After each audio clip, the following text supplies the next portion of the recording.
Knittin Kitten podcast number 41. My name is Mallory, otherwise known as JustADoseOfLove, all around the internet. So you can find me on Instagram, Reddit, Facebook, Ravelry, and TikTok under JustADoseOfLove, though I am most active on Instagram. You can find me on Etsy under ADoseOfLove. If you are a new viewer, welcome to the channel. This is a bi-weekly video podcast about knitting and crafts and whatever else I happen to be doing at the time. And if you're a returning viewer, thank you so much for coming to spend some time with me today. I am recording on January 16th? 17th, Sunday, January 17th. It is approximately 2:30 p.m. in Edmonton, Alberta, where I live with my favorite feline, Sasika Sonia, Chris, and a snake named Heidi. Now I am just going to jump right into the first portion, which is what is on my needles. So I am still working through my long Dramarama socks. True to form, I decided that there was only about 3 hours left of work and didn't finish them. There were other bigger projects that had my attention, and I feel only a slight amount of shame about having these socks still in progress after what has to be 6 weeks, probably. Although, I only have one heel left to knit, and that's because I did finish one of my Dramarama socks, which is a little big for this fit form, so let's pretend it fits. If you're wondering why I call them my Dramarama socks, it's because they are so long that it kind of makes me think of someone flipping their hair when the bulk of this sock leg is dangling down like that. So for no other reason than it makes me think of someone just flipping their hair, and it doesn't really fit on my sock forms or my sock blockers. But here is my finished one. So I guess I have a half-finished object, kind of. It's like a mostly finished pair of socks, but one finished sock and one in progress sock. These are knit up with Urth yarns. That's what the leg is and the foot. It is their Uneek sock base, color number 64. It is a self-striping yarn, so that's why you get such a beautiful, even striping across both pairs of socks. And it's a 75-25 Extrafine Merino and Nylon blend. Now, what I really love about the Uneek sock balls is that they already split them into 50-gram cakes for you. So it comes in this cute little package. It just has 2 cakes and you can just start from there. You don't need to wind up your yarn, you don't need to cake it, you don't need to separate it. It's already separated. So enough of that, but that is what this is. This here, the contrasting toes and heels, this is Lillian Pine Fiber Arts. That's a Canadian dyer. This is on her Daylily sock base, and it is the Peach Pit colorway. Now, it's an 80-20 superwash merino nylon blend, and I really love how it doesn't take away from the rest of the sock. It really adds to it. It's just such a subtle, cute match, and I'm going to show it really close to you so you can see the different colors that are in here. I really love these little speckles of black and the peachy colors, a little bit darker, and those yellows too. I just really love this colorway. I did knit up an entire pair of socks with it, and this is some of my leftover. So I've just been trying to repurpose it into other projects. So this is why they're in here. I'll just show you my unfinished sock one more time. There it is. So I am using the full 50-gram cake. I think I probably had about this much yarn left over, just in case you're curious to see what 50 grams of yarn will make lengthwise when it comes to a sock. I know I was pretty curious the first time. There it is. Yeah, just got a little 2x2 ribbing along the front, top, the cuff. There it is. Yeah, I'm not gonna say I will have this finished by next podcast. I sure hope this is in the finished object segment next podcast. can't promise, but I sure hope so, because 2 months for a pair of socks is a little excessive, especially when they've been so close to being done for so long. I think, in my opinion. All right. The second thing on my needles, so I had really, really hoped I was going to finish my Harvey pullover because of how quick I was knitting through it by the time the last podcast happened. So by last podcast, I had cast on this sweater from the bottom up, and I had gotten to the sleeve separation at the front. So I had finished like a chunk of this sweater.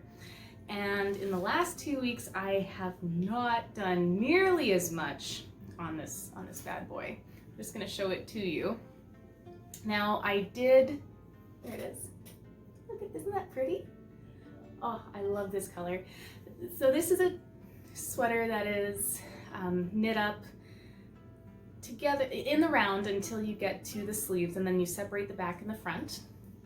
You do the neck shaping on both the front and the back, and then you seam together the top of the shoulder.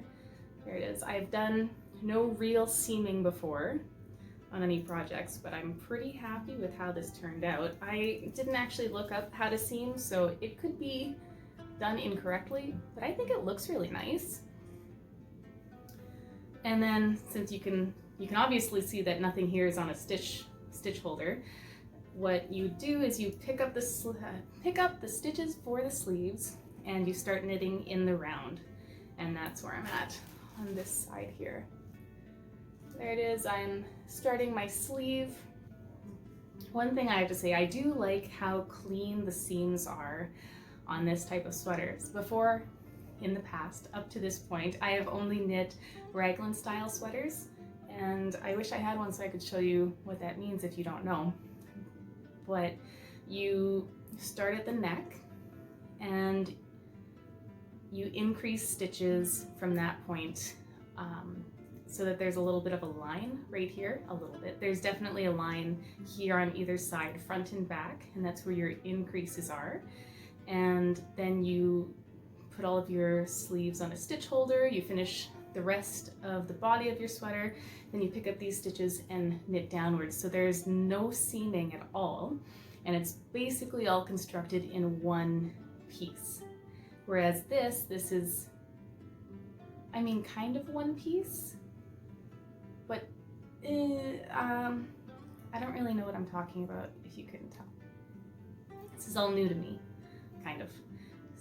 So it's kind of one piece, the whole body of the sweater is one piece, and then you're picking up stitches and adding the sleeves. So in my mind, that's not really one piece. It's more like 3 pieces with a lot of seaming. Anyways, that's where I am. I'm gonna show it to you a little bit closer so that you can see it. So this front is all this textured brioche stitch. So again, this is the Harvey pullover. It's by Hannah Baker, and I found it in the Inner Weave pattern book that I got for Christmas. Here it is. It is knit up with Cascade yarns on their Anthem base. It is number 39, which is also the burnt orange colorway, and it's 100% acrylic. And in this light, you can really see just how gorgeous this orange is. It's got almost like little flecks of yellow, or like a lighter orange, which you don't really see with natural lighting. Although I do love how there's just a slight variation in the color when it's up to the light like this. So the front is textured, the back is not. The waistband is just kind of a 2x2 ribbing, and that's where the front and the back, the differentiation is. So I think I did do a swatch. I did check my gauge prior to starting, but I do think it might be a little bit big. I'll have to check with the finished measurements as per the pattern and as per my actual sweater when I'm done. And it'll be a learning experience for me if it's not correct. We'll see.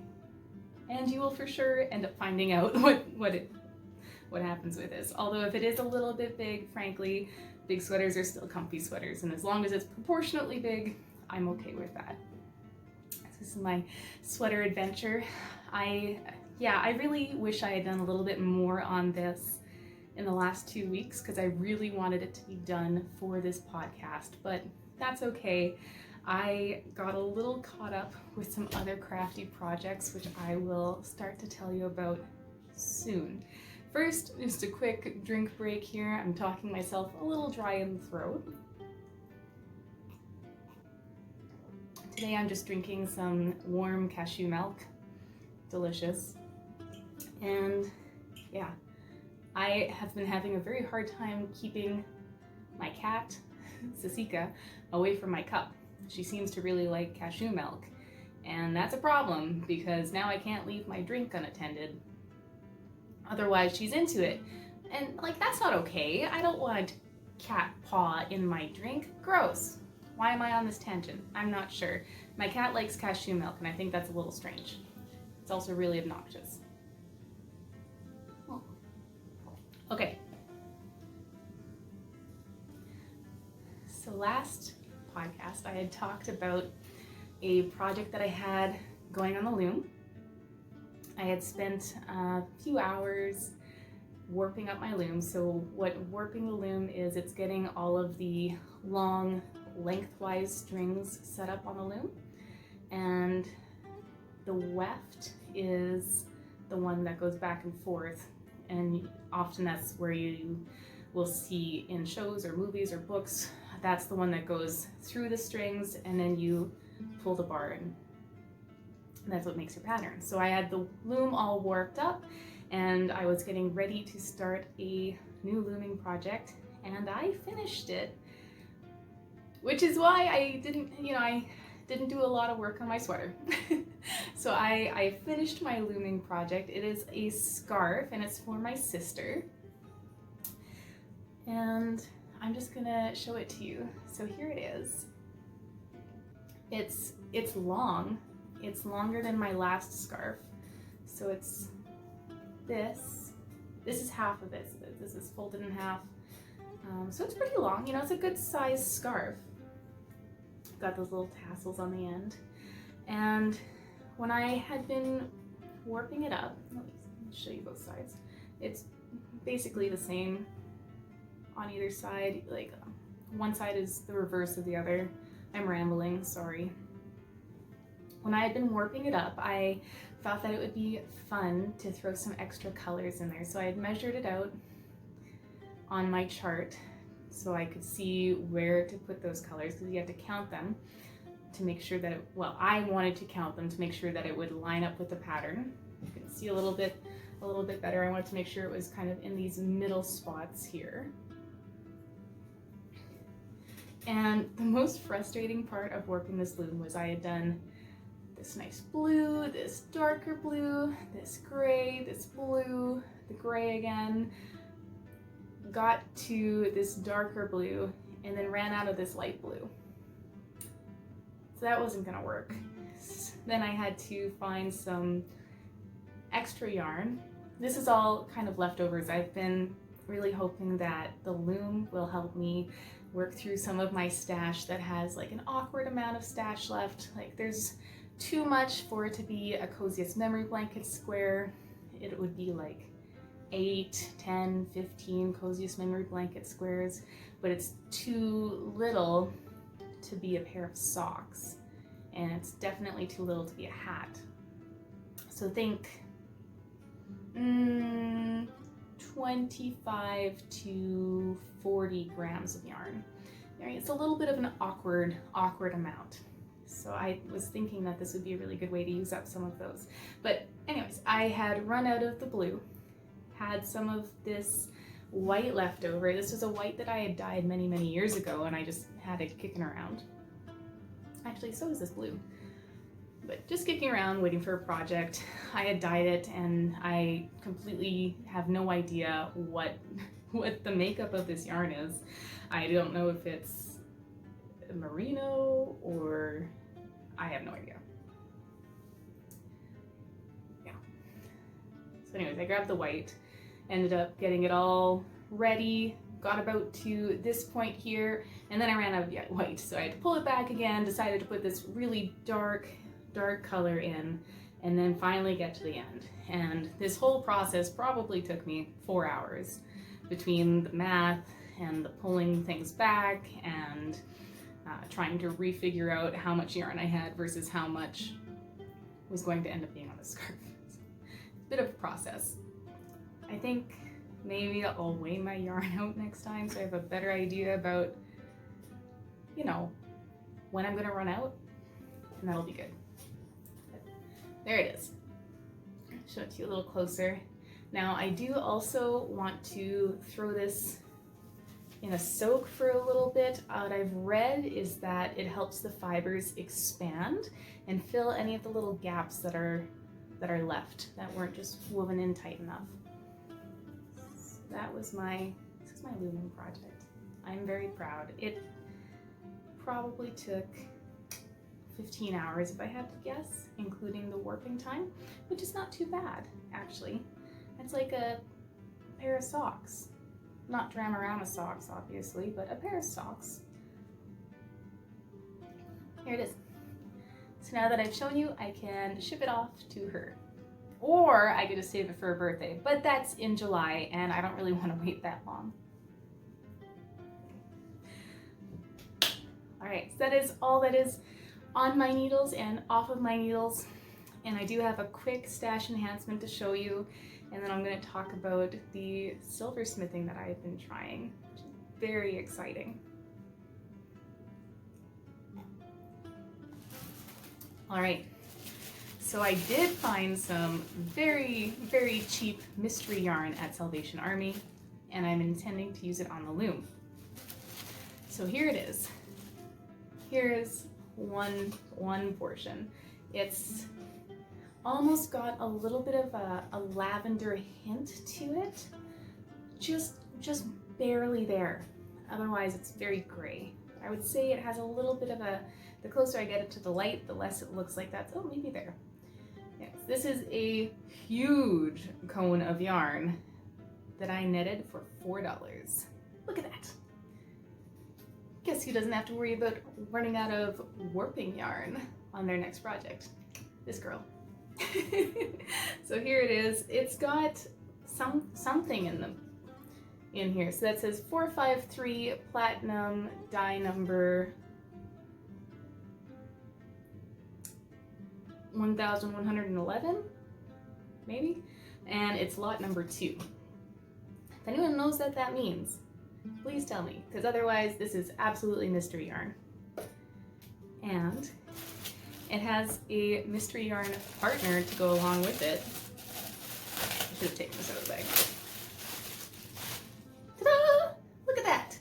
Another one for $4. This is definitely gray with like blue undertones. But same, oh, not the same. This one I thought had a tag, but does not. But it's obviously very, very lightweight yarn. I'd call it like a light fingering, both of them. But it's got a little bit of a halo. I have no idea. I have no idea what the composition is, but I think that these are going to be a very nice pairing on my next looming project, which maybe I'll set up this weekend. We'll see. We shall see. I have a hard time standing for as long as it takes me to get that all set up. It makes my back hurt, and then my feet really sore, which is like very much a first world problem, but it is a problem to me, and my back is sore for the rest of the day, and that's not fun. And currently, I am on no crafting because I seem to have bruised my finger, if you can see that there. I just noticed it a couple hours ago and did some crazy cleaning of the house. Nothing that would have bruised my finger there, but it is quite tender now. I actually decided not to wash the floor, which I was kind of looking forward to having a clean washed floor, but I put off washing the floor until this goes away, or at least is a little bit less tender. But also, since it kind of hurts to bend my finger, I will not be crafting probably for the rest of the day.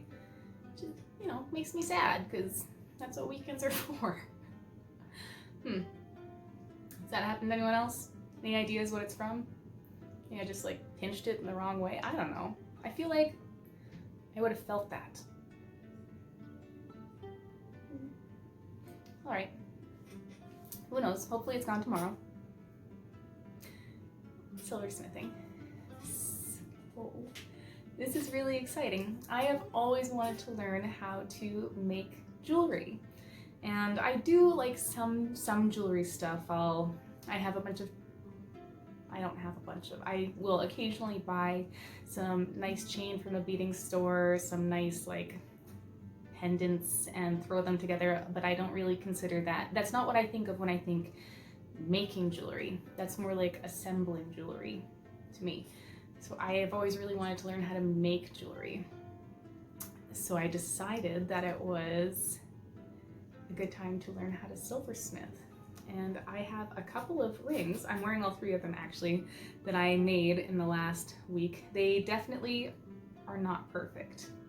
They could use a lot more polishing and a lot more shining, but let me just show you. This was the first one. So they're just silver stacker rings.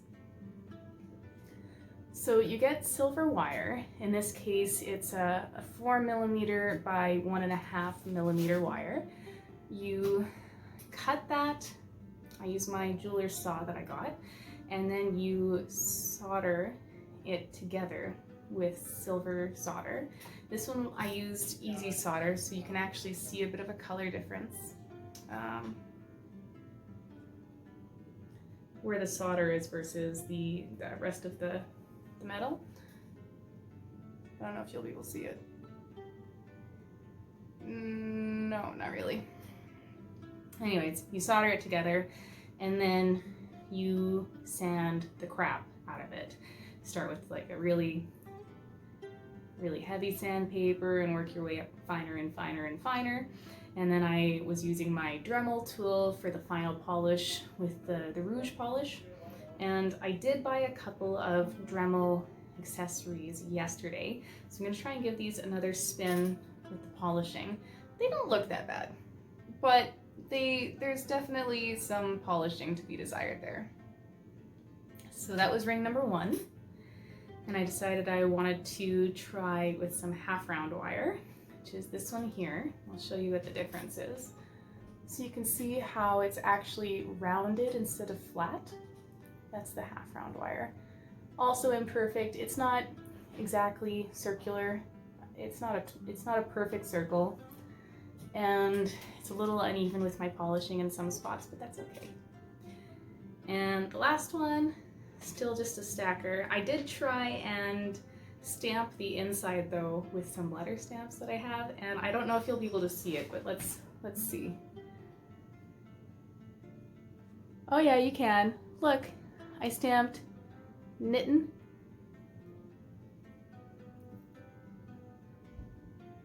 Kitten. Yeah, I did. So now I have a secret Knittin Kitten ring. And I love them all. I think this is definitely something I'm going to get on board with. I'm very excited. Super excited. I have to admit though, playing with fire in the house is scary for me. I have a propylene torch, it's kind of like a propane torch, and it's scary. And the silver gets like red hot in order for the solder to melt. And I bought this little itty bitty crock pot for my pickle, which is a very, very weak acid. It's for cleaning your silver before you solder it together. It has to be super clean, otherwise the solder will not take, and it's just gonna be a mess. I haven't had to deal with that yet personally myself, but I'm sure I will soon. I do need some more silver wire though. Yes, so I'm gonna cut it there because I don't really know too much more about it other than I really like it, and I need to get a little bit better at the stamping because that's not deep enough, and I need to get a little bit better at polishing. But aside from that, I am so excited. I just love making things. Anyways, that is about it on my side of things. So I'm going to end it here. I hope you guys had I hope you have a spectacular next couple of weeks until I see you again. If you enjoyed this podcast, please feel free to subscribe. There is a button down there, I think. Maybe it's on this side. I'm pretty sure it's on this side though. If you'd like to be notified when new videos come out, which is every 2-ish weeks, there is the little bell icon right beside it. So just feel free to hit that and you'll get a notification when new episodes come out. And thank you so much for coming to spend some time with me today. I hope you enjoyed it. I know I sure did. I hope you stay warm and safe and happy and healthy, and I will see you again soon.